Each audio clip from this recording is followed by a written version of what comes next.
Right, as we just came off the exciting event there, do you think that it went well? It's a good match, man. It was pretty extreme. Obviously, I never walked out as the champion, which was hoped.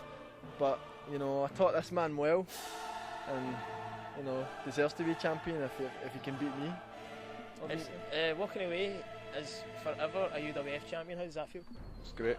Not only longest ever, youngest ever, and the last ever UWF champion. It's a real honour.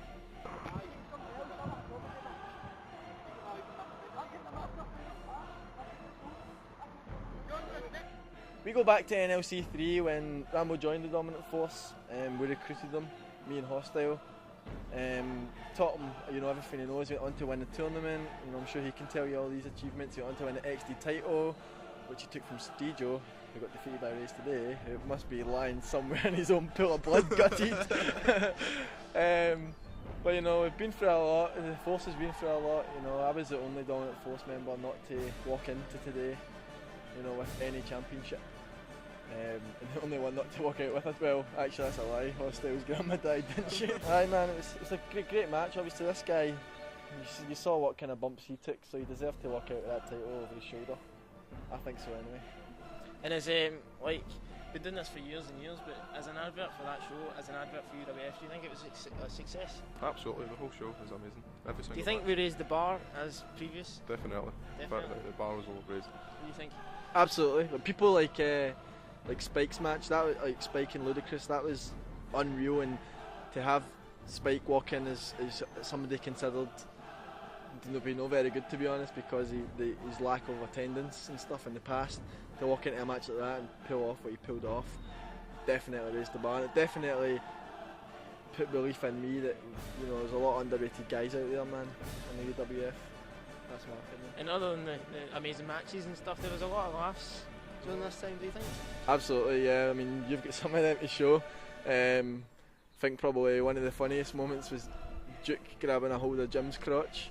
And one of the couple of ones that make me laugh is Rambo bumping his head with a sketchy RKO, and I think it's a funny one actually.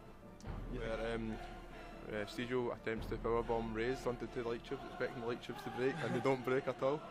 That gave me a few giggles, that one. Spike going apeshit on when he had Ludacris on the ladders too. That was one of my favourite moments, to be honest, when he stands in the light tube and screams. Right, well, we know that Andy isn't here anymore as he's currently ill. However, yes, I concur, he is a prick. However, do you think that there might be another show? I say never say never, but you know, it's a difficult one to You just said it put twice, together. man. Yeah, man. I think it'd be great on our show because people showed that they still care and still like to do it. Would you both be up for it? I would be up for it, absolutely. Absolutely. Rematch? I think we could move. I think Rambo's got bigger things to move on to. I think, you know, the likes of Spike should be stepping up. I think that would be a match to see. And I think maybe You know, Shortkut, I thought you were a right prick, but you've shown quite a sensitive side. Thank you. You won me. Taught him well. If it helps, I'm going to annihilate Hostile. You know, I think I owe him some revenge for, you know, letting down the force. I felt like me and him were the only true members of the force from the start, and by not showing up for the reunion, he let the whole team down.